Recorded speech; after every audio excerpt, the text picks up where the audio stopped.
Assalamualaikum anak-anak. Pada pertemuan kali ini kita akan melanjutkan pembahasan mengenai taubat, yaitu mengenai tata cara atau adab dalam bertaubat. Mari kita simak penjelasannya. Jangan lupa untuk membaca Bismillahirrahmanirrahim. Siapkan mata dan telinganya ya. Selamat menyaksikan. Assalamualaikum anak-anak kelas 6.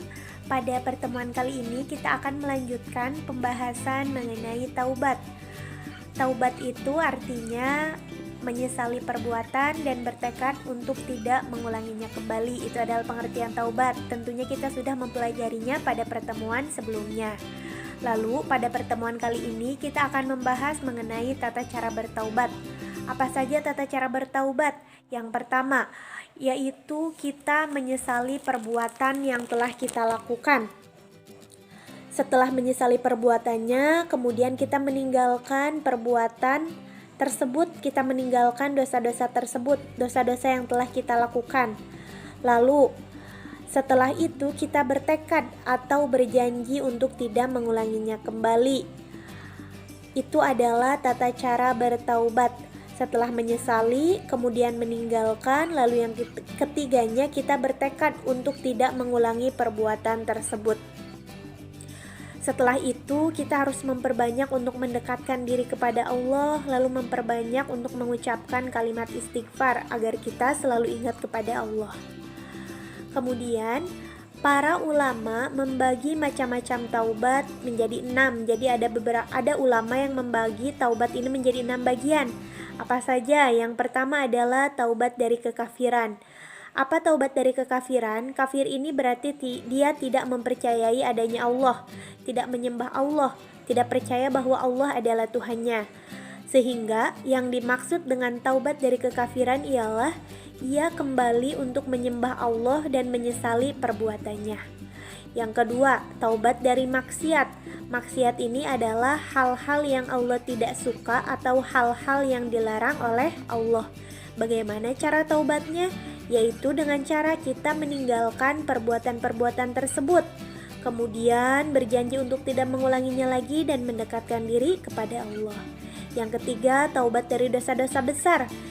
Dosa-dosa besar ini anak-anak tentu sudah mengetahuinya. Di antaranya adalah membunuh, berzina, dosa kepada orang tua atau durhaka kepada orang tua, kemudian berjudi, meminum alkohol, dan lain sebagainya. Bagaimana cara taubatnya? Sama, kita meninggalkan perbuatan tersebut dan berjanji untuk tidak mengulanginya kembali. Lalu yang keempat adalah taubat dari dosa-dosa kecil. Nah, dosa-dosa kecil ini jangan dianggap remeh. Contoh seperti berbohong, menyakiti hati teman, menjahili teman. Ini adalah hal-hal yang seperti kecil, padahal ini pun termasuk ke dalam dosa-dosa kecil. Perlu kita bertaubat? Perlu. Bagaimana caranya? Ditinggalkan perbuatan-perbuatan tersebut dan meminta ampunan kepada Allah. Yang kelimanya, taubat dari melalaikan perintah Allah. Contoh, ketika datang waktu sholat sama kita dinanti-nanti, nanti deh 5 menit lagi, nanti deh 10 menit lagi, sampai akhirnya kita sholatnya telat. Nah, ini berarti kita lalai. Tidak langsung ketika Allah memerintahkan untuk sholat, kita tidak langsung untuk melaksanakan sholat, sama kita dinanti-nanti. Itu yang dimaksud dengan lalai. Harus taubat, harus dengan cara apa? Ditinggalkan perbuatan tersebut. Kemudian untuk selanjutnya kita tidak boleh lalai. Ketika datang waktu sholat, harus ibadah, harus melaksanakan perintah Allah, ya kita lakukan. Itu cara bertaubatnya. Lalu yang selanjutnya, taubat karena tidak peduli pada amal-amal yang utama. Nah, maksud tidak peduli pada amal-amal yang utama yaitu ketika Allah mewajibkan sesuatu kepada kita, seperti kita diwajibkan untuk sholat, puasa pada bulan Ramadan, kemudian untuk zakat. Nah, kita melalaikan hal-hal tersebut, kita tidak peduli untuk melaksanakan hal-hal tersebut. Misalkan sebelumnya cara bertaubatnya seperti apa? Ya kita lakukan kewajiban tersebut, pokok-pokok yang utama tersebut kita lakukan, kemudian kita memohon ampun kepada Allah dan berjanji untuk tidak mengulanginya kembali. Itu merupakan macam-macam taubat. Yang selanjutnya, apa sih manfaat dari taubat? Nah, Taubat ini memiliki banyak manfaat. Salah satunya adalah membersihkan hati. Mengapa taubat ini bisa membersihkan hati kita? Karena dengan cara kita bertaubat, berarti kita menyesali perbuatan tersebut, meninggalkan perbuatan tersebut, dan berjanji untuk tidak melakukan hal tersebut. Oleh karena itu, hal tersebut akan membuat hati kita menjadi bersih. Mengapa? Karena kita telah meninggalkan perbuatan-perbuatan yang telah dilarang oleh Allah. Itu manfaat dari bertaubat. Yang selanjutnya, manfaat dari bertaubat adalah mendekatkan diri kita dengan Allah. Karena kita sudah meninggalkan hal-hal yang jelek, tentunya kita akan merasa lebih dekat dengan Allah, lebih banyak beribadah kepada Allah. Nah, ini manfaat dari bertaubat. Lalu, yang selanjutnya, orang yang bertaubat ini akan Allah ampuni. Ini keutamaan atau manfaat bagi orang-orang yang bertaubat. Setiap orang yang bertaubat, jika ia bersungguh-sungguh meninggalkan perbuatan yang ia lakukan, kemudian berjanji untuk tidak mengulanginya kembali, Allah ini Maha Tahu sehingga Allah akan mengampuninya. Ini salah satu manfaat dari bertaubat. Oleh karena itu, ketika kita melakukan kesalahan, yuk kita cepat-cepat untuk bertaubat.